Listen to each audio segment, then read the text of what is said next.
when we say we're America's trusted blockchain, I know a lot of companies are saying we're an American blockchain because we're based in America. The trusted is what sets us apart.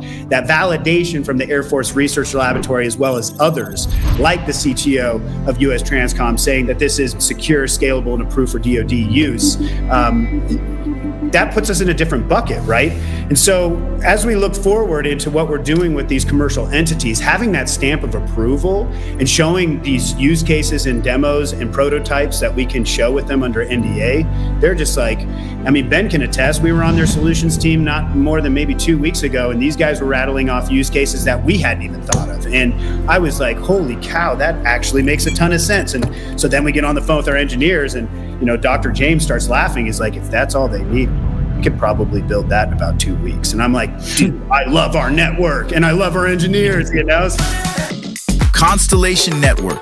We built for tomorrow.